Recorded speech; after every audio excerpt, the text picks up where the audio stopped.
sama. Misalnya dia ada juga yang food record juga ada gitu ya. Kalau food record kemarin dibagi jadi 2 tuh apa aja food recordnya? Masih ingat nggak yang dia cuma diestimasi sama yang dia ditimbang, namanya apa food recordnya? Metodenya namanya apa?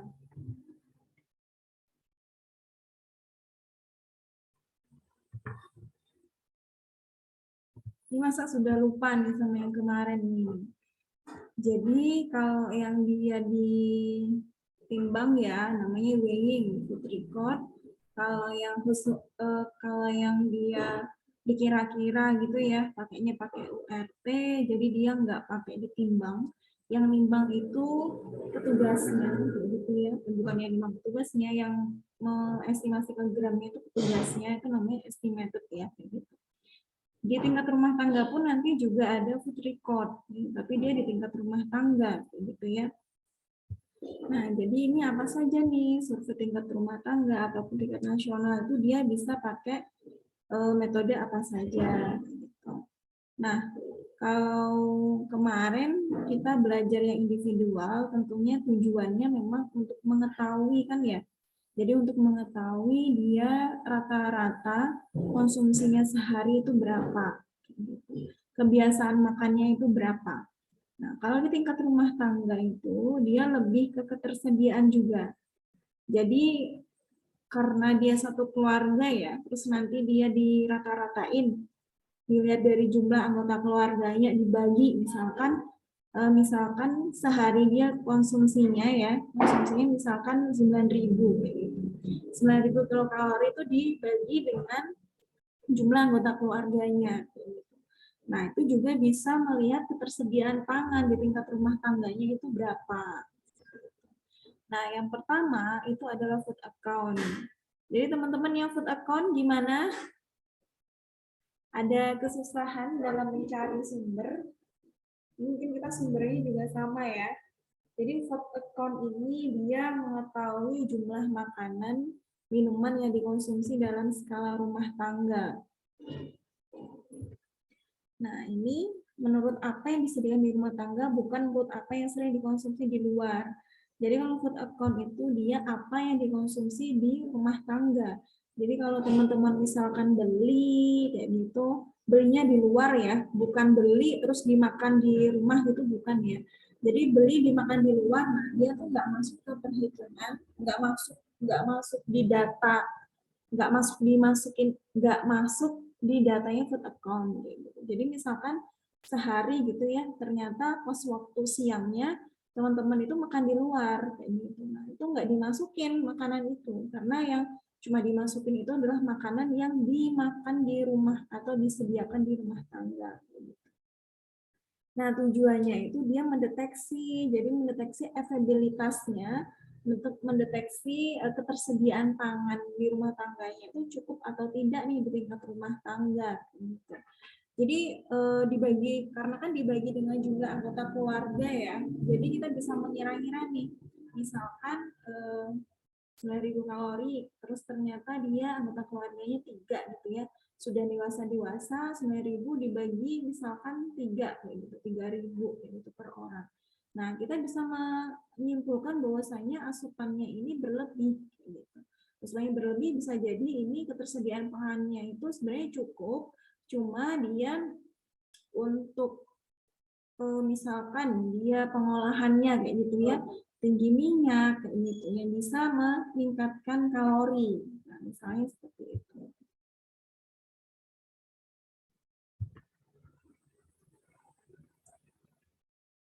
Nah, prinsip dasar dari food account ini, jadi dia yang pertama adalah makanan disediakan dalam skala rumah tangga. Jadi dia makanan yang dikonsumsi dalam satu dapur. Apa yang dimaksud dengan satu dapur? Jadi satu dapur itu dia dimasak oleh satu orang untuk satu rumah, kayak gitu ya, untuk satu rumah. Jadi kalau misalkan ternyata misalkan serumah itu ada dua kepala rumah tangga, misalkan di situ ada ibu sama menantu misalkan. Nah, mereka ini dia masaknya beda nih, masaknya beda. Jadi dari pagi sampai malam dia masaknya beda. Jadi kalau yang ibu masaknya cuma untuk ayahnya, terus yang menantunya ini dia masaknya untuk suaminya. Gitu. Nah, itu dia bukan satu dapur ya, dia 2 dapur. Jadi satu dapur itu maksudnya yang dimasak untuk ini, apa namanya, kayak tadi ya, ibunya tadi dia masak untuk bapaknya, kayak gitu, itu namanya satu dapur. Terus yang kedua, semua anggota rumah tangga itu terbiasa dengan makanan yang dibeli dan diolah di dalam dapur keluarga. Jadi kan di situ karena ketersediaan juga ya, karena kita melihat ketersediaan makanan, tersedia atau enggak sih kayak gitu. Nah, itu bisa mencerminkan bahwasanya apa yang dibeli oleh ibu rumah tangganya itu, ibunya kayak gitu ya, atau yang beli-beli entah itu ibunya ataupun entah itu asisten rumah tangganya, nah, itu adalah bahan makanan yang biasa dikonsumsi sehari-hari. Gitu. Yang ketiga, memperhatikan kesukaan semua orang atau sebagian besar anggota rumah tangga. Tentunya seperti itu ya, misalkan kita pengen beli-beli kayak gitu kan pasti ada checklistnya ya, pasti ada listnya. Kira-kira mau beli apa nih? Nggak mungkin kan ya, apa yang kita beli adalah merupakan yang tidak kita butuhkan. Kayak gitu. Makanya di situ prinsip dasarnya itu yang dibeli itu merupakan makanan yang biasa dikonsumsi dan juga cenderung disukai oleh anggota keluarganya. Nah, pelaksanaannya ini, jadi metode ini dapat dilakukan di rumah tangga, khususnya rumah tangga indikator. Jadi apa ini rumah tangga indikator? Rumah tangga indikator tuh seperti cerminan gitu ya. Cerminan rumah tangga yang dia secara ketersediaan makanan itu bagus. Jadi dia sebagai cerminan atau sebagai apa ya namanya? Sebagai patokan kayak gitu ya.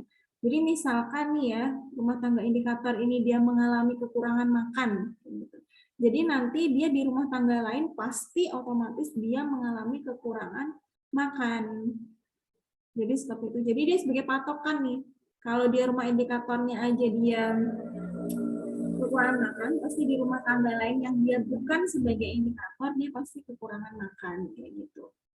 Nah, ini biasanya kalau di apa namanya belum terlalu diterapkan ya di Indonesia ya untuk rumah tangga indikatornya ya. Terus selanjutnya, jadi rumah tangga indikator itu sebagai ini ya sebagai cerminan juga untuk menilai ketahanan pangan. Nah, tadi seperti yang tadi, jadi kalau rumah tangga indikatornya itu dia bermasalah nih atau kekurangan, pasti dia rumah tangga lainnya juga otomatis kekurangan. Nah, metode food account ini dia tidak cocok dilakukan di rumah sakit ataupun puskesmas. Karena ini tujuannya berbeda ya. Jadi kalau rumah tangga itu kan menyediakan makanan untuk anggota keluarga yang notabene keadaannya itu sehat. Sedangkan kalau seperti industri jasa pangan ataupun di rumah sakit gitu, mereka tuh menyediakan makanan untuk pasien. Sehingga tuh sangat kecil kemungkinannya untuk kekurangan makan. Jadi kalau di tingkat rumah tangga biasanya tuh ada kekurangan ketersediaannya karena memang dia disesuaikan atau menyesuaikan tingkat ekonomi seperti itu. Tapi kalau dia kayak rumah sakit, puskesmas rawat inap kayak gitu, biasanya dananya pun itu kan ada kalau yang dari rumah sakit daerah kayak gitu ya, itu kan dari APBD gitu. Kalau swasta biasanya ada ininya ya, ada kayak lembaganya kayak gitu. Jadi kalau di puskesmas, rawat inap ataupun di rumah sakit itu dia cenderung tidak mengalami kekurangan makan karena dananya dia pasti ada kayak gitu ya.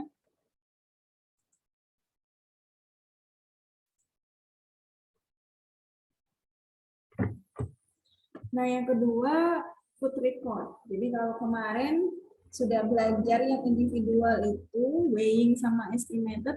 Nah, di household atau rumah tangga ini juga bisa menggunakan metode ini gitu ya. Jadi dia sama juga metodenya, ada estimated, ada weighing, ada cuma perkiraan, ada dia sampai diukur beratnya gitu ya. Kemarin sudah tahu ya kekurangan kelebihannya masing-masing kayak gitu. Kalau cuma diperkirakan menggunakan URT atau misalkan dia ditimbang sendiri oleh dia mengonsumsi itu pasti beda ya, hasil keakuratannya itu pasti berbeda.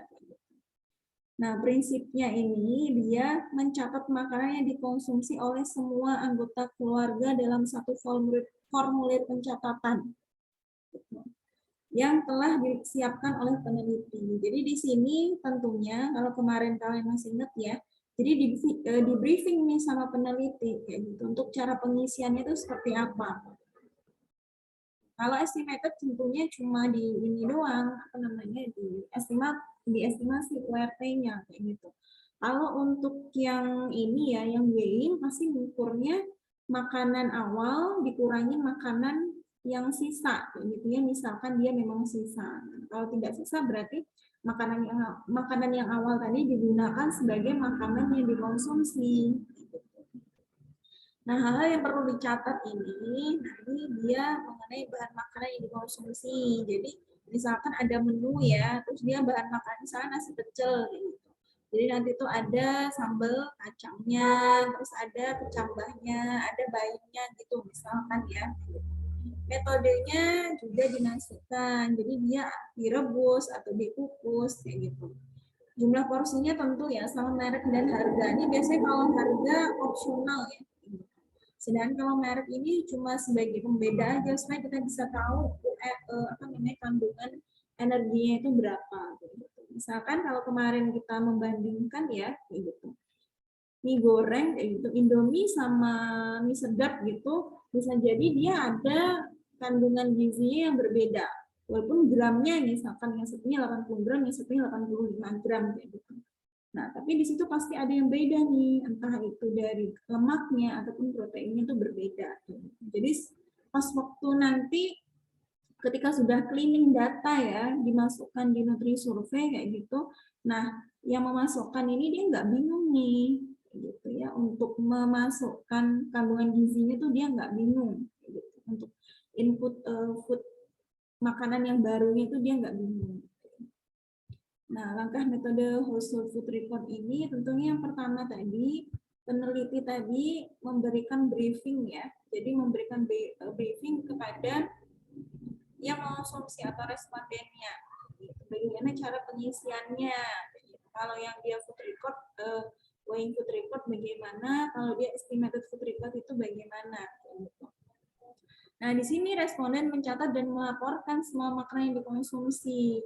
Jadi karena dia food record kemarin itu, kalau kalian masih ingat bagannya itu, food record itu kan masuk ke prospektif kan ya, bukan retrospektif. Kalau retrospektif itu kan ke belakang. Kalau prospektif, nah dia tuh ke depan gitu ya. Jadi dia nggak mengingat kayak 24 hour recall, tapi dia menulis apa yang realnya apa yang dikonsumsi hari ini langsung ditulis. Jadi dia langsung mencatat nih apa yang dimakan di dalam rumah, apa yang dimakan di luar rumah, kayak gitu dicatat kayak gitu. Nah, kalau yang weighing tentunya dia sampai menimbang juga ya apa yang dibeli, apa yang diterima oleh keluarga, soal penelitian. Jadi kalau kemarin kan 1 sampai 7 hari ya, 7 hari itu maksimal, bisa sampai 3 hari aja gitu.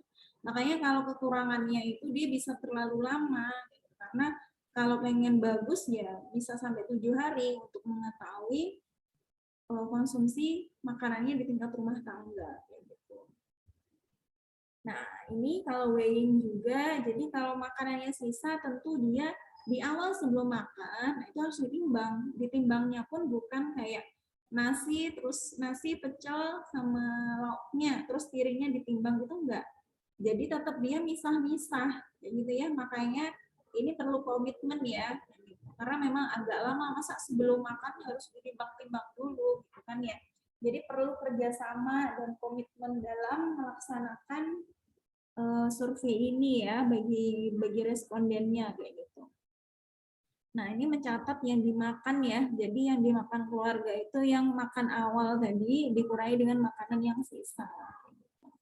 Yang keempat, setelah data dari responden terkumpul, peneliti itu mengumpulkan data dan menerjemahkan ukuran porsinya. Jadi kalau dia estimated tentunya kan respondennya hanya mengisi sampai ke URT ya, ukuran rumah tangga ya. Misalkan nasinya cuma 2 entong yang dimakan pas waktu pagi. Nah, respondennya ini menerjemahkan 2 entong itu dia berapa gram ya, kayak gitu. Perlunya menerjemahkan itu karena memang ketika memasukkan di aplikasi Nutrisurvey, yang dimasukkan itu adalah dalam bentuk gram, bukan dalam bentuk URT. Nah, makanya juga harus hati-hati dalam dalam menerjemahkan atau mengkonversi ya dari ukuran rumah tangga ke gram kayak gitu. Kalau di buku foto makanan itu sudah dibantu ya, misalkan satu piring itu dia 150 gram. Kalau dia satu piring sedang, kalau satu piringnya agak besar, dia masuknya 200 gram kayak gitu. Misalnya bakso ukuran besar, sedang, satunya berapa? Nah, itu bisa ada bantuannya lewat buku foto makanan itu. Misalnya yang kecil 10 gram kayak gitu. Jadi ketika kalian menanyakan, kalau di 24 hour recall itu kan dia menunjukkan ya gambarnya. Jadi nggak ngawang gitu ya, ketika orangnya mengingat itu nggak terlalu ngawang. Jadi kita bisa bantu dengan menggunakan gambar. Terus yang kelima, peneliti atau pengumpul data menganalisis bahan makanan untuk mengetahui jumlah konsumsi zat gizi dengan menggunakan daftar komposisi bahan makanan ataupun menggunakan TKPI ya. Jadi kalau ini tuh kan lama ya kalau pakai manual ya. Gitu. Jadi kalau pengen cepat menggunakan, bukan cepat sih, tapi efektif gitu ya menggunakan software kayak gitu. Karena kalau menggunakan software pun nggak cepet juga, karena misalkan ada makanan yang nggak ada di database di softwarenya itu kayak gitu. Makanya kita harus memasukkan nih, kalau di Nutrisurvey nih yang nantinya kita akan pelajari itu ada menu-menunya tuh kayak gitu. Ada add food kayak gitu. Jadi dia menambahkan makanan baru yang memang tidak ada di softwarenya tersebut. Gitu. Nah, software Nutrisurvey itu dia sebagian besar makanannya itu berasal dari sumbernya ya, dari TKPI, tabel komposisi pangan Indonesia. Tuh. Kalau misalkan nggak ada nih di TKPI nggak ada kayak gitu, kita bisa pinjem nih, bisa pinjem ke database dari Singapura juga bisa, dari USDA itu juga bisa kayak gitu.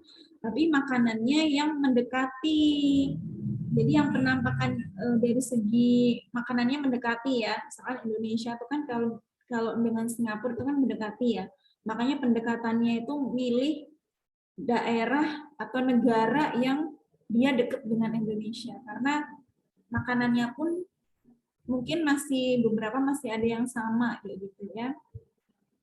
Nah, ini formulirnya isinya itu identitas keluarga, jadi ada jumlah anggota keluarga, usia, jenis kelamin dari anggota keluarga, jadi dari masing-masing anggota keluarga ya. Terus dia apa yang dikonsumsi, jumlah, sama ukuran porsinya, sama keterangan, jadi mereknya. Jadi kita harus tahu ya tadi di awal ya apa saja yang harus ada kayak gitu, yang harus ada, yang harus kita perhatikan gitu ya ketika mengisi formulir food report.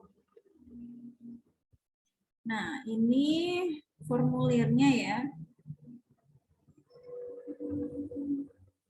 Nah, jadi di sini jumlah anggota keluarga yang mengonsumsi berapa, gitu. Deskripsi makanan dan metode pengolahannya itu apa. Nanti itu diisi di sini. Berat makanan yang disajikan, misalkan di sini kan ada ya anak 1, anak 2, anak 3, kayak gitu. Jadi di sini misalkan anak kayak gitu ya, anak 1 kayak gitu. Terus deskripsi makanan, metode pengolahannya ini bisa dipisah sih supaya nggak metode pengolahannya bisa dipisah kayak gitu. Misalkan dia ini nasi pecel gitu, berarti kan di sini nasi, ataupun juga bisa pakai yang kayak punyanya 24 hour recall ya. Jadi di sini bisa makanan, di sini bisa komposisi, terus di sini bisa metode pengolahan itu juga bisa kayak gitu. Jadi misalkan kalau pakainya pakai kayak punya food 24 hour recall kayak gitu ya. Jadi misalkan ini nasi pecel. Nah, di sininya nanti nasi, terus isinya kecambah, di sininya bayam kayak gitu. Terus nanti di sini metode pengolahannya kukus, rebus kayak gitu. Nah, berat makanan yang disajikan itu awalnya ya. Jadi pas waktu kita ngambil nasi, kita ngambil kecambah, kita ngambil ini apa namanya sambal itu berapa berat makanan yang disajikan. Terus berat sisanya itu berapa gitu. Kalau makanan yang dicampur tuh biasanya memang susah ya, kayak gado-gado ataupun apa namanya pecel kayak gitu memang susah ya. Nah, itu juga biasanya kita bisa memperkirakan kalau pakai estimated ya, kira-kira dia sisanya paling enggak dia setengah sendok teh gitu sisanya, karena sisanya cuma sedikit ya. Jadi kita bisa mengira-ngiranya berapa URT sisanya gitu. Nah, di sini yang diisi oleh pengumpul data itu adalah yang pakai gram. Kayak gitu. Kalau di sini nanti tadi pakai URT ya, karena di sini yang ngisi itu adalah responden. Kalau yang ini diisi oleh pengumpul data. Nah, ini misalkan kalau saya tadi jelasinnya misalkan estimated ya. Jadi di sini yang pengumpul datanya dia mengkonversi kayak gitu ya, yang dikonsumsi tadi berapa, yang disajikan tadi berapa. Terus yang sisa tadi berapa gitu. Salah ya. Jadi di sini tuh nanti bisa ditambahin nih berat makanan yang dikonsumsi. Jadi berat makanan yang disajikan dikurangi berat yang sisa sebelum ke tabel yang diisi oleh pengumpul data. Jadi di sininya bisa ditambahin berat makanan yang dikonsumsi. Jadi di sini yang pengumpul datanya bisa langsung menerjemahkan dari URT berat makanan yang dikonsumsi ke gram. Gitu ya. Terus dia dikonsumsi makanan konsumsi makan per orangnya itu berapa. Jadi nanti bisa di ini ya, apa namanya, berapa orang yang mengonsumsi makanan ini ya. Misalkan pecelnya itu berapa orang kayak gitu. Nah, ini dia identitasnya bisa diisi ya. Terus kelebihan dan kekurangannya, dia dapat digunakan untuk mengukur tingkat konsumsi rumah tangga tentu ya. Hasilnya lebih akurat jika menggunakan penimbangan, jadi pakai weighing ya, lebih akurat. Kekurangannya membebani responden, kalau dia sampai 7 hari, nah itu terlalu membebani. Kalau weighing pun dia juga terlalu membebani juga, harus nimbang gitu ya, sebelum makan nimbang, setelah makan nimbang kalau dia tidak habis kayak gitu. Makanya dia waktunya juga terlalu lama ya, kayak gitu. Dan dia tidak cocok untuk responden yang buta huruf karena memang yang mengisi data makanannya itu adalah harus dari respondennya gitu ya, bukan dari yang pengumpul datanya. Karena misalkan kalau 3 hari masa dia harus tinggal di situ gitu ya, karena dia selalu setiap makan kan harus nyatet ya kayak gitu. Yang ketiga 24 hour recall. Jadi kalau kemarin individual, nah kita bisa ke tingkat rumah tangga juga bisa pakai 24 hour recall. Jadi metode ini, jadi kita menginterview anggota keluarga yang bertanggung jawab. Jadi di sini yang bertanggung jawab ya, misalkan ibunya. Jadi yang diinterview itu adalah ibunya. Gitu. Jadi makanan apa nih yang dikonsumsi sehari? Sehari tapi yang kemarin, ya kalau 24 hour recall itu retrospektif ya. Jadi metode mengingat makanan yang kemarin gitu. Nah, langkah-langkahnya yang pertama mengumpulkan atau mencatat hidangan dan bahan-bahan yang dikonsumsi dalam jumlah URT. Jadi misalkan kayak makan pagi gitu ya, makan di rumah semuanya, ibunya dia masak nasinya itu dia misalkan berasnya lah ya, berasnya dia dua apa sih yang ukurannya Magicom kayak gitu ya, 2 kayak gitu, 3 lah ya, 3 kayak gitu. Nah itu kira-kira habis nggak ketika makan pas waktu pagi kayak gitu ya. Nah jadi di situ ibunya ngira-ngira nih apakah contohnya langsung sehari aja ya misal, ataupun dia bisa per makanan gitu juga bisa ya. Kayak tadi nasinya dia ini berapa berasnya berapa gitu. Misalkan tadi dua apa sih mangkok kecil gitu ya. Nah ternyata masih sisa banyak nih pas waktu pagi, anaknya hanya 1 piring, ayahnya hanya 1 piring gitu. Jadi bisa infonya itu bisa didapatkan dari ibunya gitu. Jadi kan ibunya tahu ya sisa makanan dari yang dia masak itu berapa kayak gitu. Terus yang kedua, jumlah setiap makanan yang dikonsumsi oleh semua anggota keluarga dibagi jumlah anggota keluarga. Jadi jumlah setiap makanan ini, misalkan tadi nasi ya, nasi sehari itu dia konsumsinya berapa? Misalkan berasnya tadi dia 2 mangkok sedang, 2 mangkok sedang misalkan dia kalau dijadiin bisa dikonversi ya. Jadi kita nanti juga belajar kayak konversi berat mentah ke berat matang itu konversinya berapa itu bisa. Misalkan 2 mangkok sedang beras itu dia dikonversi jadi 500 gram misalkan. Nah, 500 gram itu dia dibagi dengan jumlah anggota keluarga. Jadi kita bisa tahu nih rata-rata dia konsumsi per rumah tangganya itu segitu. Nah, memang ke ini ya apa namanya kelemahannya itu seperti dipukul rata ini ya, karena dia dibagi dengan jumlah anggota keluarga. Makanan yang realnya misalkan ternyata ayahnya nggak konsumsinya itu misalkan tadi 500 gram ya, 500 gram dibagi 3 itu sekitar 150 160-an gitu sehari misalkan. 100 seorang anak ini dia ternyata konsumsinya nggak sampai 160 gram nasi sehari gitu misalkan. Memang kelemahannya seperti itu. Tapi di sini dia juga lebih untuk mengetahui ketersediaan pangannya juga. Jadi dia dipukul rata. Jadi setiap orang, jadi dia di total gitu ya, sehari dia makannya berapa, terus dia dibagi dengan jumlah anggota keluarganya. Nah, ini formulirnya. Jadi diisi sama ini ya, yang penanggung jawab ya. Misalkan kalau yang masak ternyata asisten rumah tangganya, ya berarti yang ditanyakan asisten rumah tangganya kayak gitu. Makanya di sini nama responden ini adalah nama yang bertanggung jawab ya ketika diwawancara kayak gitu. Nah, ini bisa waktu makannya, nah namanya siapa, URT-nya berapa, hidangannya ya. Jadi ini bisa 3 hari ya, 3 hari.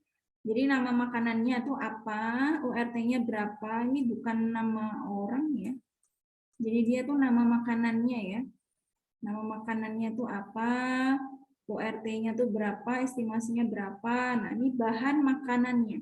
Jadi kalau di sini misalkan nasi goreng plus nasi goreng, URT-nya berapa? URT-nya dia 1 piring, estimasi gramnya dia 150, terus nama bahan makanannya nasi gorengnya isinya nasi, telur, terus apa lagi, selada, tomat kayak gitu. Terus nanti di URT-nya, jadi dia makannya berapa nih, kayak gitu, makan berat bersihnya berapa, kayak gitu ya. Estimasi gramnya berapa. Nah, berat bersih di sini kalau misalkan dihabiskan ya sama kayak URT ya, sama kayak URT gitu. Tuh. Nah, ini kalau yang rekapan ya. Kalau ini kan dia per hari ya. Nah, ini rekapannya hari pertama dia berapa gram dari makanannya ini gitu. Ini untuk berat bersihnya 3 hari. Ini rata-ratanya. Nah, ini nanti kan dibagi dengan jumlah anggota keluarganya ya. Gitu.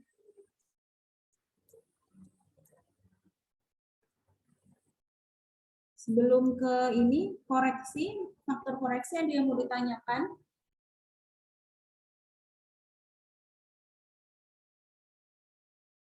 Oke, jadi selanjutnya faktor koreksi metode 24 hour recall untuk keluarga. Jadi ini fungsinya untuk mengetahui kira-kira yang makan di rumah ini, yang makan di luar atau tamunya ini lebih banyak yang mana, gitu ya.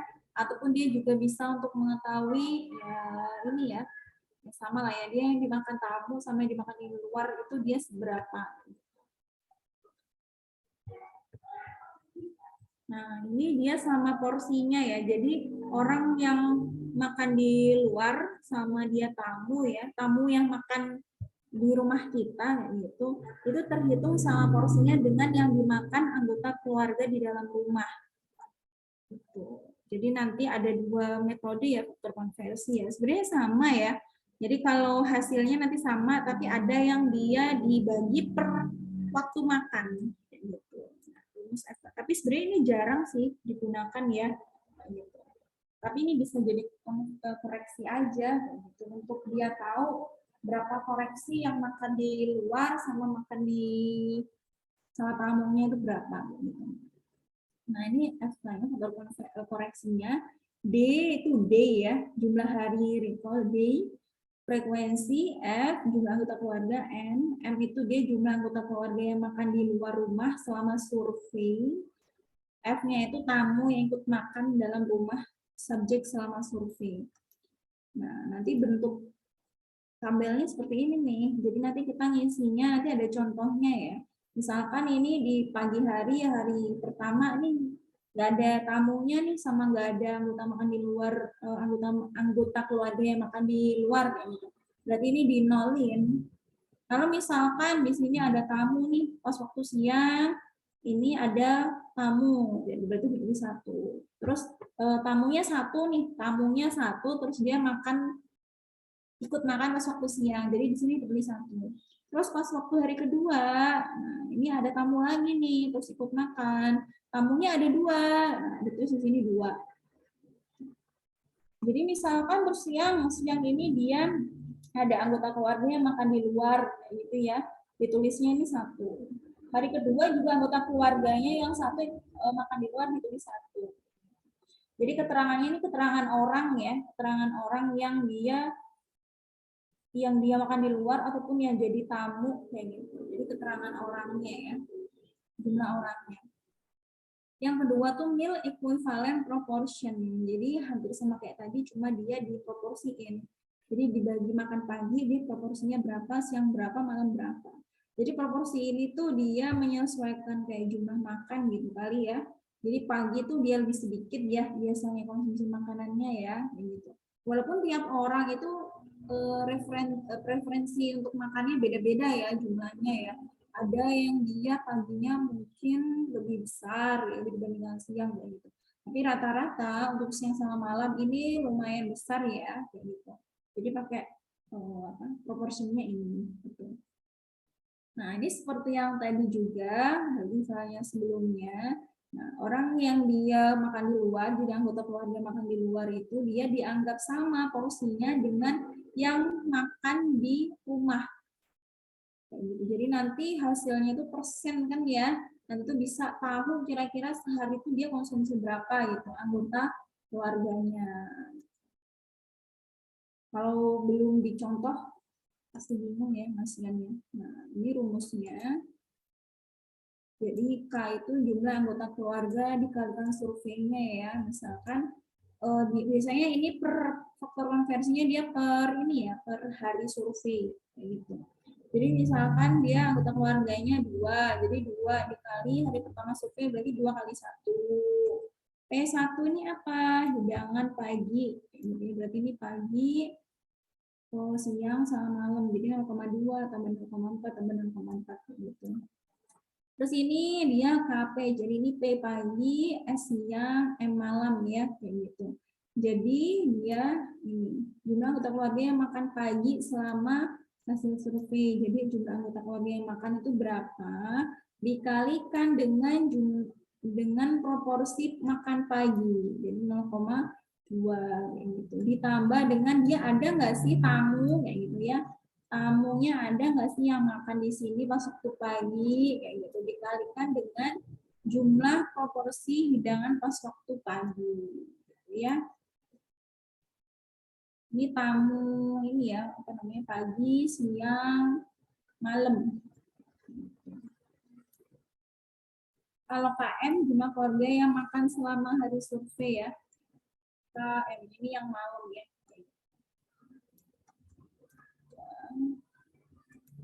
Ini contohnya.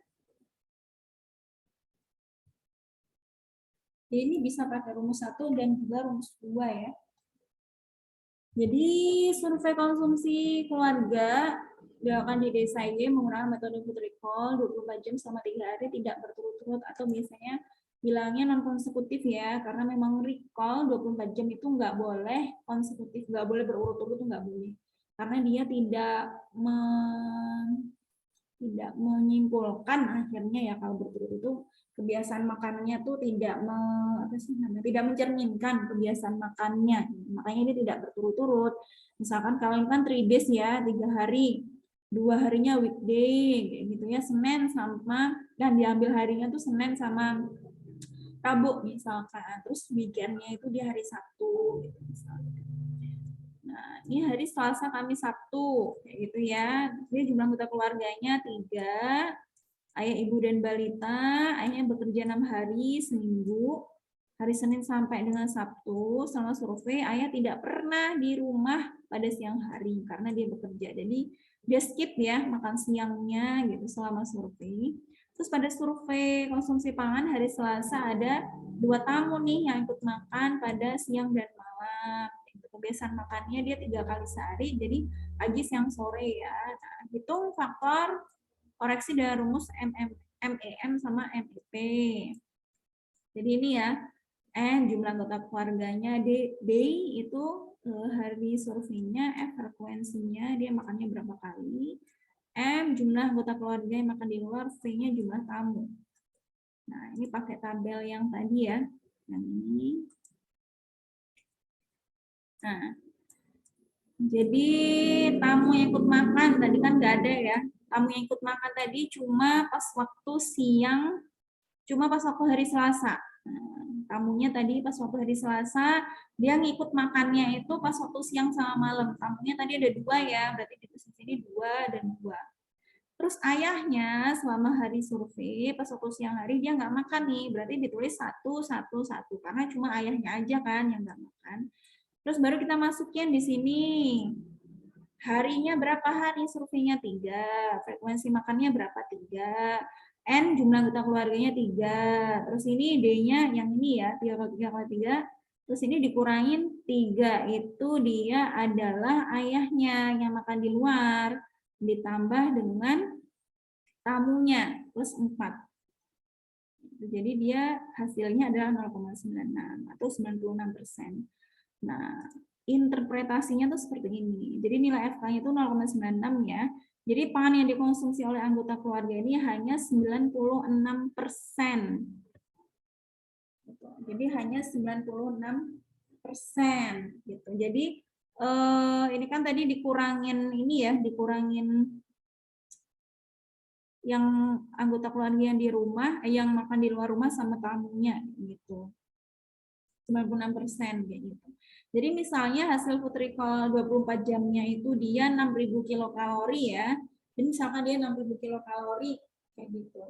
Nah, dia dibagi nih, dikali dengan 96% kayak gitu. Jadi 96% kali 6.000 itu 5.786. Jadi yang dikonsumsi itu sebenarnya cuma 5.786 karena dia exclude dari yang dikonsumsi ayahnya tadi sama dengan tamunya tadi. Gitu. Terus ini ya interpretasinya juga kalau FK-nya dia kurang dari 1 sama dengan 1 sama lebih dari 1. Kalau ini kan dia kurang dari 1 ya, 0,96. Jadi jumlah anggota tamu kali frekuensinya jadi 2 ya. 2 kali 2, 4 ya, kayak gitu. Nah, ini lebih banyak dibandingkan lebih banyak yang makan di rumah dibandingkan anggota keluarga yang makan di luar gitu. Jadi jumlah anggota tamu kali frekuensi makan ini lebih banyak yang makan di rumah dibandingkan dengan anggota keluarga yang makan di luar. Nah, kan 3 sama 4 berarti dia tinggian 4-nya ini ya. Nah, kenapa dia harus dikali frekuensi? Jadi kan ini 2 ya. 2 kali 2 ini ya, 2 tambah 2 ya. Jadi kan ini 1 kali makan ya, 2 kali 1, 2 kali 1, jadi 2 tambah 2. Ini juga 1 kali 1, 1, 1 kali 1, 1, 1 kali 1, 1. Jadi makanya 3. Jadi jumlah anggota keluarga dikali dengan ini frekuensi makannya. Frekuensi makan berarti cuma siangnya aja. Nah, ini maksudnya seperti itu. Kalau kita pakai yang proportion, nah tabelnya tetap seperti ini ya. Cuma dia lebih detail karena dia dibagi-bagi per makannya. Dibagi-bagi per makannya ya. Ya, dibagi-bagi per makannya. Ini ya. Jadi proporsinya tadi pagi, siang, malam 0,2, 0,4, 0,4 gitu.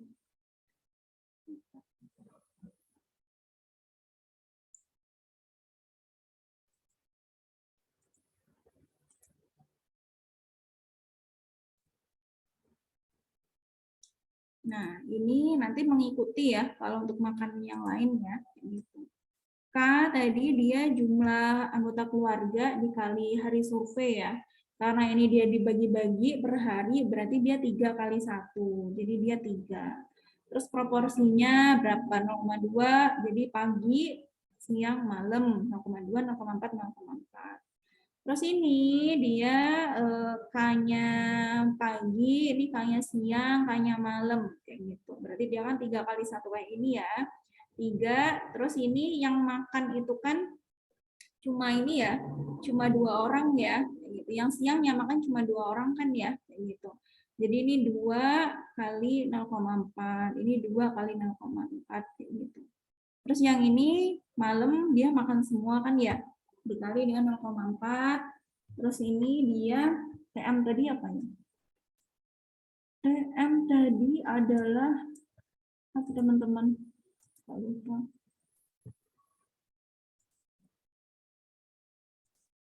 TM jumlah tamu yang ikut makan ya selama survei. Tamunya tadi kan hari ini ya, hari tamunya tadi siang ya. Siang Selasa ya, hari Selasa. Selasa.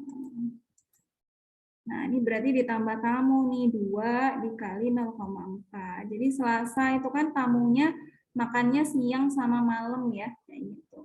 Kalau di sini, nah ini di sini nggak ada nih, karena di sini tamunya nggak makan, nggak ada tamu di sini. Adanya cuma yang ini, yang keluarganya tadi, yang ekskul tadi ya, karena makan di luar, makanya ini 2, bukan 3 kayak ini. Kalau ayahnya tadi kan pagi masih ikutan makan pagi ya, kalau ini dia ayahnya makan di tempat kerja, makanya dia 2. Gitu. Terus ini nanti dikali, ini juga dikali-kali, terus ini hasilnya 0,7. Nah, rekapannya itu nanti ditambah ya ini, terus dibagi dengan jumlah hari survei. Nah, hasilnya sama 0,96. Gitu. Jadi fungsinya kita bisa lihat sih dia per harinya berapa ya, gitu. Per harinya dia berapa faktor konversinya kayak gitu. Kalau kita lihatnya 3 hari, dia berarti 0,96 yang interpretasinya sama kayak tadi ya, kurang dari 1. Jadi jumlah tamunya itu dikali dengan frekuensi makan di rumah, itu dia jumlahnya lebih besar dibandingkan dengan jumlah anggota keluarga yang dia makan di luar rumah. Dan persenannya bisa pakai yang tadi ya, misalkan dia di rata-ratain 6.000 kalori, nah berarti tadi 96% dikali 6.000 kalori, jadi hanya 5.000 berapa gitu tadi ya, konsumsinya dalam 3 hari. Yang selanjutnya, sebelum ke metode inventaris, ada yang mau ditanyakan?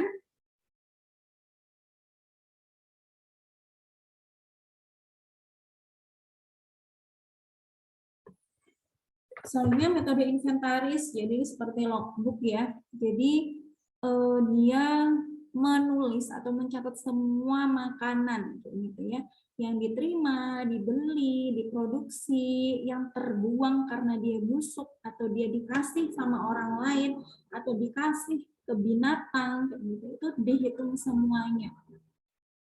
Jadi mulai dari awal sampai akhir pengukuran, nah itu dihitung semua makanannya itu. Nanti beda sama metode lain yang hanya menghitung yang ini saja ya, makanan yang dikonsumsi. Kalau ini yang terbuang itu juga terhitung, yang dia busuk juga terhitung, yang dikasihkan ke orang juga terhitung, terus yang kita dapat dari orang itu juga terhitung, yang kita beri ke binatang itu juga terhitung.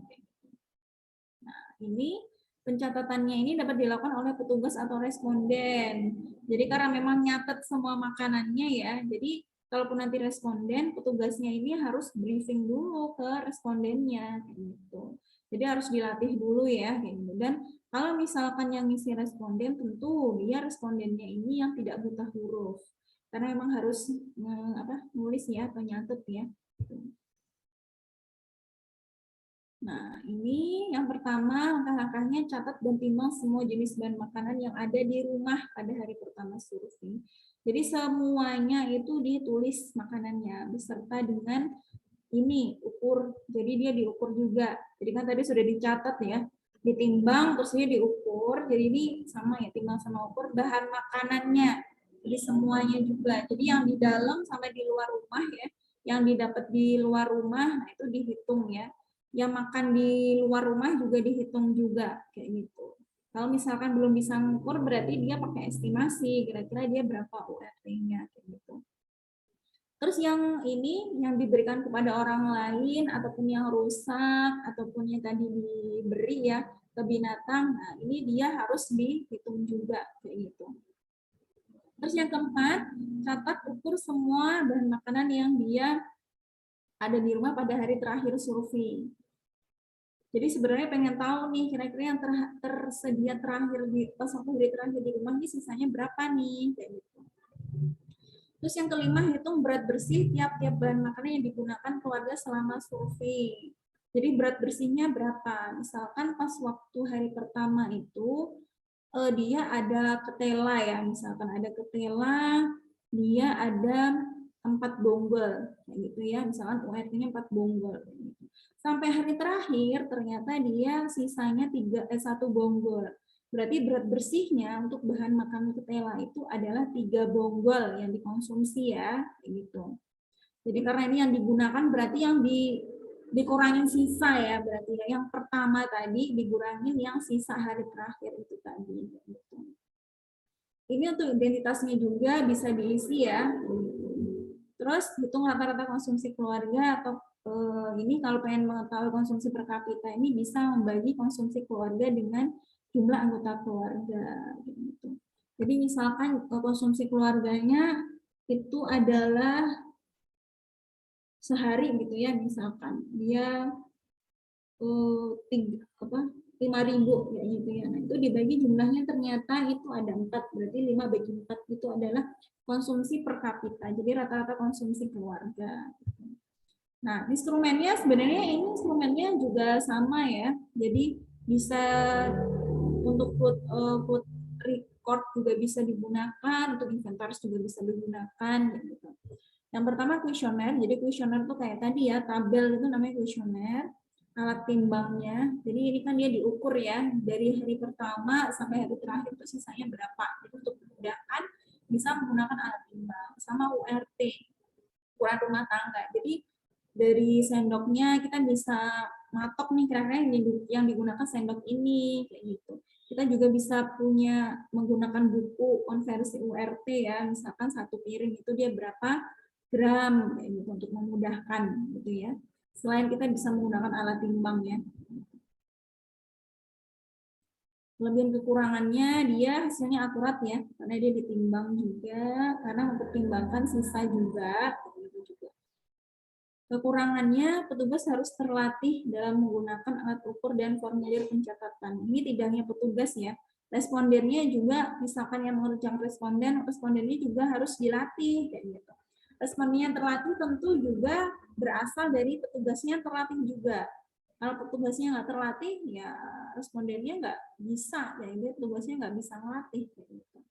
Tidak cocok untuk responden buta huruf, karena tadi kalau yang ngisi responden tentu dia harus menulisnya, biayanya mahal, karena misalkan dia harus perlu beli timbangan kalau misalnya nggak disediakan, tapi ini otomatis disediakan sih. Di sini maksudnya mahal tuh karena agak lama ya, agak lama dan dia formulirnya itu banyak, gitu ya. Makanya di sini bilangnya biayanya mahal, karena biayanya lebih ke instrumennya, waktunya relatif lama, jadi maksimal bisa sampai 7 hari.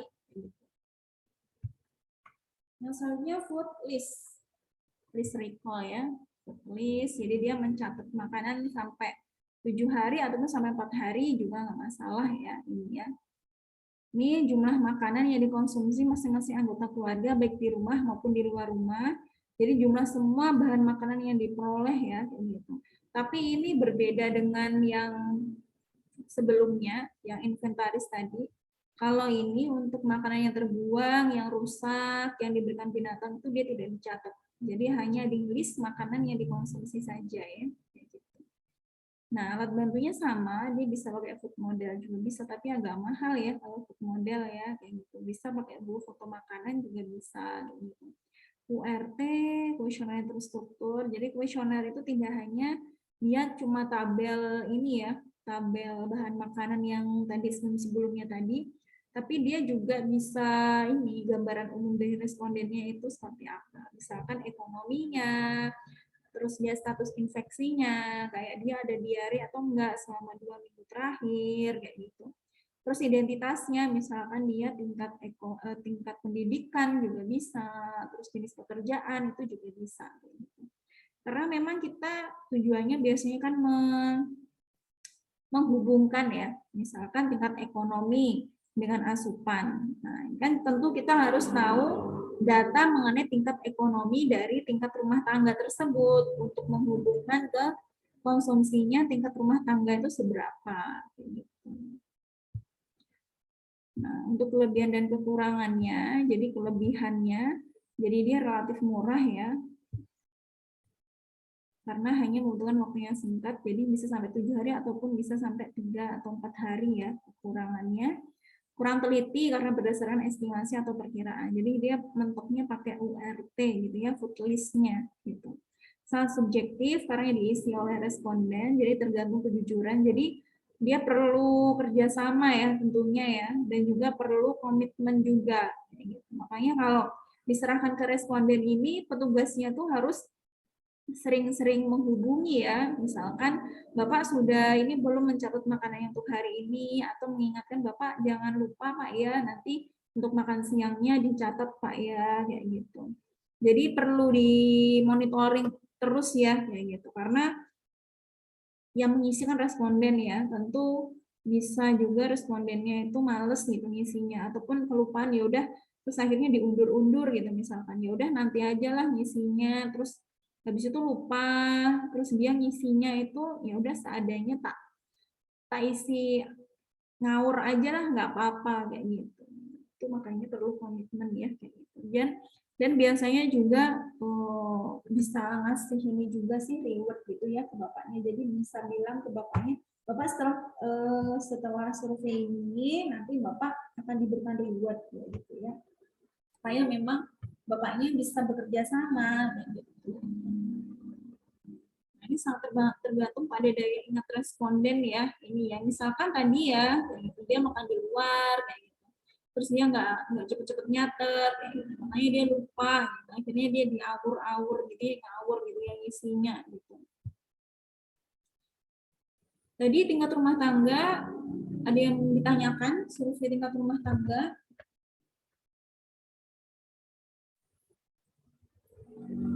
Selanjutnya tingkat ini ya, tingkat nasional. Jadi tingkat nasional itu ada 2,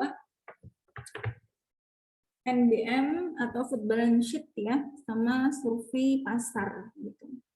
Jadi ini kalau NBM ini biasanya kita harus punya data dulu. Jadi kita nggak survei ngambil data yang kayak primer gitu ya. Kan ada data primer, ada data sekunder ya. Kalau data primer itu data yang kita ambil langsung kayak gitu. Kalau NBM ini dia bisa lewat data sekunder. Jadi bisa dari data dari Kementerian Pertanian kayak gitu ya. Nah, ini dia pada kelompok yang lebih luas dan paling rendah. Jadi di tingkat kabupaten, mulai dari kabupaten, provinsi kayak gitu. Jadi dia menilai ketersediaan pangan di tingkat yang paling rendah sampai tingkat yang paling tinggi ya. Jadi kalau tadi cuma ketersediaan pangan, jadi ketersediaan pangan seperti yang kemarin kuliah pakar kita lakukan ya, ketersediaan pangan itu baik tingkat rumah tangga maupun tingkat nasional itu dia tuh berpengaruh pada ketahanan pangan di tingkat rumah tangga ataupun di tingkat nasional. Jadi istilahnya dia ketahanan pangannya dia kuat atau enggak sih? Kalau enggak kuat ya berarti dia rawan pangan. Jadi jumlah produksi ataupun jumlah yang diimpor itu ternyata tidak mencukupi kebutuhan di masyarakat. Nah, otomatis kan ketersediaan pangan di rumah tangga atau secara nasional itu kan minim ya, masih kurang. Makanya juga harus dilihat jumlah ininya juga, jumlah populasinya juga dia berapa. Nah, ini sumber datanya ini bisa dari sektor pertanian, jadi datanya data sekunder ya, kayak gitu. Data produksi pangan pokok di tingkat wilayah dan juga data konsumsi baik untuk konsumsi manusia maupun untuk kepentingan dunia industri dan pakan dikumpulkan dari sektor yang terkait. Jadi ini tidak hanya makanan ya, jadi pakan juga bisa kita lihat. Pakan itu kan berarti yang untuk yang dia bisa untuk hewan juga bisa masuk. Jadi kita bisa melihat nih kerawanan pangan dan juga ketahanan pangan. Cara menghitungnya, jadi dia menghitung kapasitas produksi. Jadi di situ kita bisa lihat produksi dalam setahun. Jadi dia persediaannya berapa atau cadangannya, produksi di dalam dan juga impornya itu berapa. Dia mencukupi nggak kebutuhan dari populasi di nasional. Terus nanti setelah kita tahu ini dikurangin dengan pengeluaran untuk bibit, untuk ekspor, untuk perusahaan pasca panen dan transportasi, dan diberikan untuk makanan ternak itu berapa. Jadi menghitung kapasitas produksi terus dikurangin dengan pengeluaran untuk bibitnya. Bibitnya untuk ekspornya, jadi untuk yang keluar nanti itu berapa. Jadi misalkan beras gitu ya. Beras itu yang diproduksi 1 ton, sama yang diimpor yang diimpor itu 3 ton gitu ya. Yang diekspor ini dia cuma 1 ton. Jadi 1 tambah 3 dikurangi 1. Jadi untuk berasnya itu sisanya itu berat bersihnya yang ada di dalam negeri itu adalah 1 tambah 3 kurangi 1, 3. Seperti itu. Tapi perhitungannya nggak sesimpel itu ya. Nah, jumlah makan yang ada tersebut dibagi dengan jumlah penduduk. Jadi tadi misalkan 3 ton ya. 3 ton dia dibagi dengan jumlah penduduk. Misalkan tadi kalau ini tingkat nasional misalkan ya. Misalkan 270 juta gitu. Jadi ini ton dibagi 270 juta. Tapi biasanya dari pertanian ya, Kementerian Pertanian itu biasanya sudah ada patokannya ya. Jadi 1 orang itu dia mengonsumsi berapa ton selama setahun, berapa kuintal ataupun ton ya dalam setahun itu sudah ada patokannya. Jadi kalau kita lihat di sini, nah kita bisa tahu nih kira-kira dia kekurangan atau enggak nih dari ketersediaan pangan. Terus nanti dihasilkan ketersediaan makan per kapita. Jadi karena dia dibagi dengan jumlah penduduknya.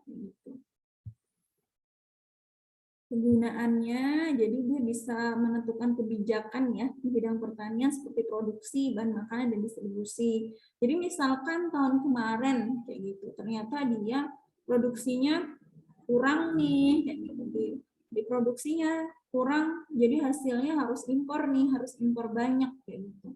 Nah makanya bisa dijadikan kebijakan, misalkan harus menggenjot lagi pertanian dengan cara misalkan adanya pupuk bantuan pupuk kayak gitu, ataupun ada program beras miskin raskin kayak gitu, atau bantuan lainnya yang dia bisa meningkatkan produksi pertanian kayak gitu. Yang kedua, memperkirakan pola konsumsi masyarakat. Jadi kalau tahun kemarin misalkan ternyata tahun kemarin itu sebagian besar masyarakat lebih cenderung mengonsumsi untuk proteinnya itu dia banyakkan tempe nih dibandingin tahu gitu.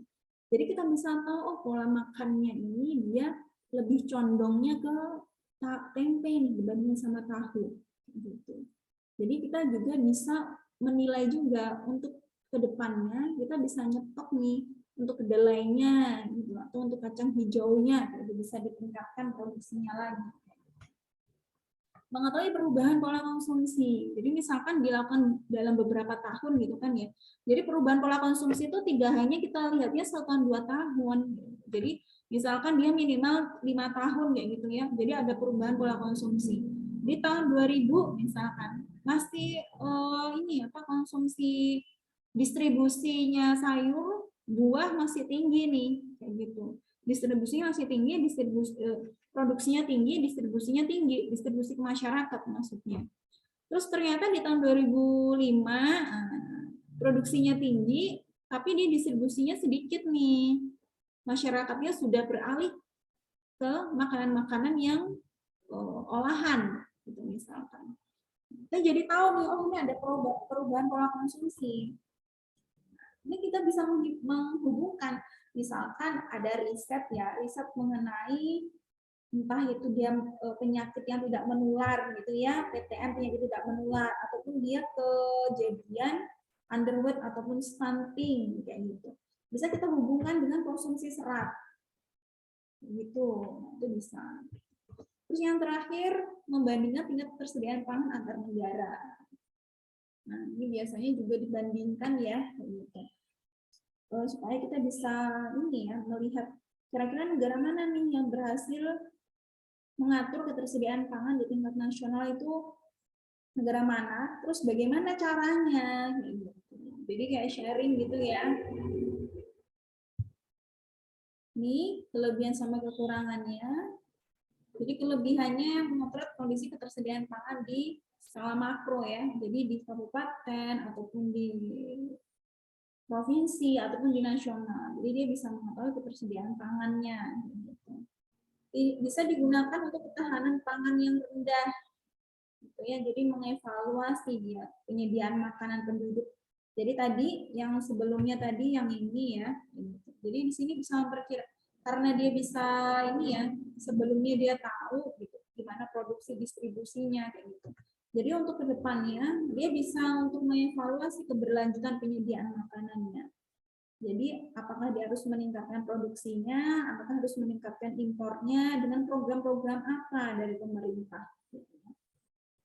Kekurangannya tidak dapat memberikan informasi tentang distribusi dari makanan yang tersedia tersebut untuk berbagai daerah. Apalagi gambaran distribusi di tingkat rumah tangga ataupun perorangan, gitu ya. Karena memang sebenarnya ini tingkatnya tingkat makro ya. Kalau rumah tangga individu itu kan mikro ya, gitu. Tapi di sini dia juga tidak memberikan informasi di beberapa daerah mungkin agak susah ya untuk memberikan informasi, mendapatkan informasi itu agak susah kayak gitu. Ya ini memang biasanya terjadi karena ada oknum yang ingin misalkan nggak pengen daerahnya itu jadi buruk gitu ya di mata pemerintah gitu misalkan produksinya ternyata daerah ini dia karena kebanjiran ataupun dia karena hama produksinya kecil, produksinya sedikit. Yang tahun sebelumnya dia produksinya misalkan untuk sayurnya sayur bayam misalnya 1 ton gitu ya, tahun ini cuma 300 kintal misalkan gitu ya. Nah ini daerahnya nggak mau image-nya jelek kayak gitu, bisa jadi memberikan informasi yang salah gitu ya, karena nggak pengen hasilnya jomplang gitu ya dengan tahun yang sebelumnya kayak gitu. Jadi untuk distribusinya juga susah. Jadi misalkan dia habis dari produksinya terus didistribusiin ke pasar kayak gitu ya, itu juga bisa miskomunikasi datanya. Jadi datanya bisa under apa ya, jadi bisa nggak sesuai lah ya sama yang di lapangan. Terus yang selanjutnya tidak dapat dipakai untuk menggambarkan perkiraan konsumsi pangan masyarakat, status ekonomi, keadaan musim dan sebagainya. Karena di sini dia tingkat nasional ya, jadi dia nggak bisa menghubungkan secara langsung perkiraan persediaan pangan atau konsumsi pangan berdasarkan status ekonomi. Jadi kalau ini biasanya memang menggunakan skala rumah tangga ataupun individu gitu ya. Formulirnya seperti ini.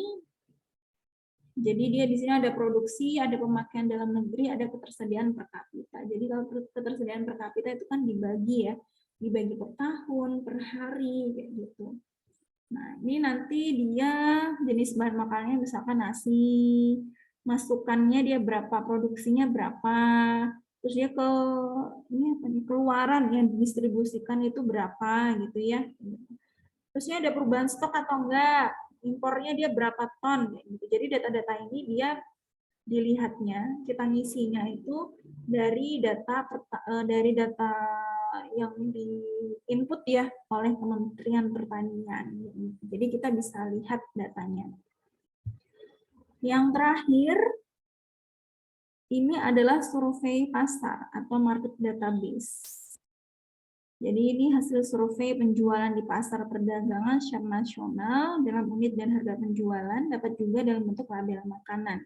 Jadi sebenarnya juga bisa survei pasar itu masuk ke dalam neraca bahan makanan juga bisa ya, karena di sini dia ada ini ya, ada kayak impor, ada ekspor, ada distribusi gitu ya.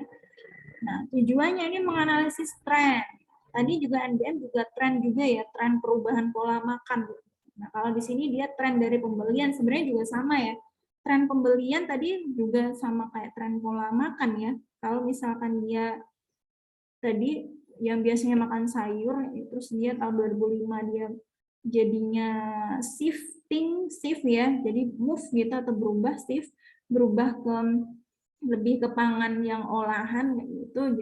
Nah, itu juga didasari dari tren dari pembelian makanan gitu ya. Mungkin ya karena promosinya bagus atau memang karena tren pasarnya dia sudah berubah gitu ya makanannya kayak gitu. Terus yang selanjutnya memonitoring tren pembelian konsumen terhadap bahan makanan yang difortifikasi, yang rendah sodium, kolesterol, dan rendah kalori. Jadi kita bisa tahu kira-kira untuk masyarakat ini yang sudah mengonsumsi yodium ini berapa ya. Jadi kita lihatnya dari ini juga sih, sama kayak hampir sama kayak NBM gitu ya. Jadi yang diproduksi berapa di tingkat apa perusahaan kayak gitu. Terus yang sudah didistribusikan tuh berapa? Seperti itu. Jadi kita bisa monitoring ya kayak gitu. Terus yang selanjutnya memonitoring tingkah laku masyarakat dalam menghindari jenis makanan yang mengandung bahan tambahan makanan seperti pengawet, pemanis buatan, dan lain-lainnya. Jadi survei masyarakat ini juga bisa nih lewat ini juga ya, kayak survei gitu loh, kayak survei pakai Google Form juga bisa, ataupun pakai kuesioner yang langsung juga bisa ya. Jadi kita bisa tahu masyarakat itu dia seberapa besar sih ini ya, kayak kesehariannya kayak gitu, seberapa sering dia mengonsumsi bahan makanan yang ada pengawetnya, ada pemanis buatannya kayak gitu. Jadi bisa tahu akhirnya seberapa besar masyarakat yang dia menghindari ataupun seberapa besar masyarakat yang dia masih condong, seberapa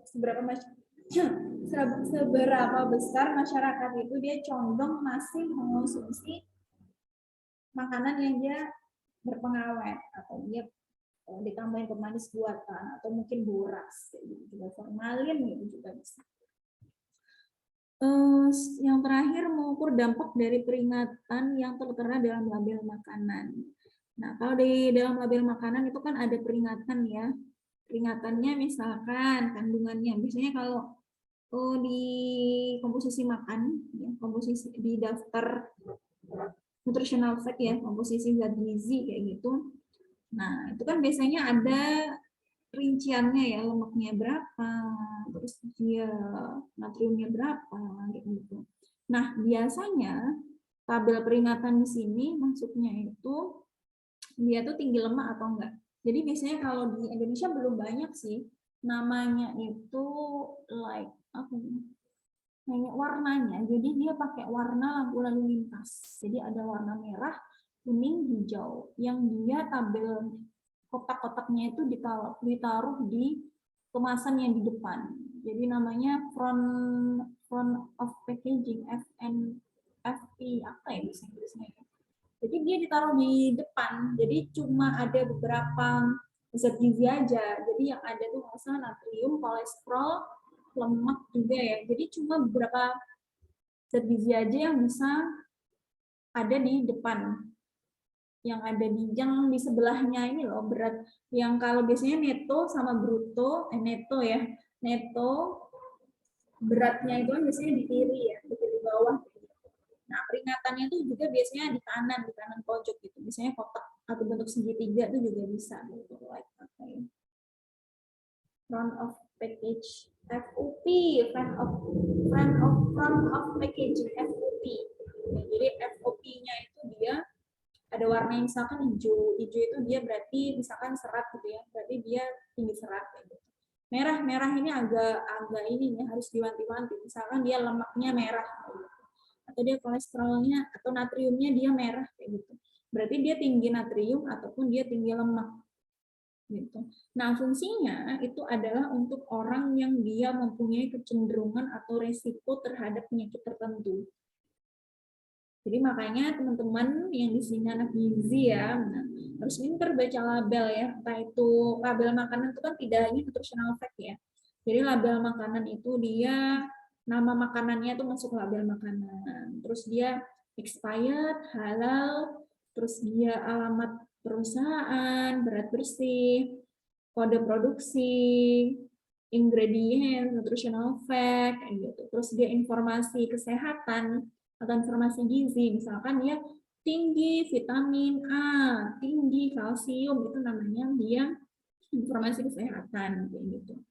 Nah, ini dia bisa mengukur nih dampak dari peringatan. Kira-kira setelah ada informasi yang ada di label, yang dia memang ada di front of ya, ada di depan ya.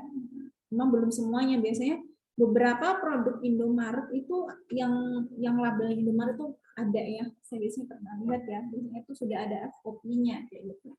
Itu memudahkan sebenarnya karena ditaruh di depan ya, dan itu tidak semua zat gizi bisa, tidak semua zat gizi langsung ada 6 atau ada 7 kayak gitu ya.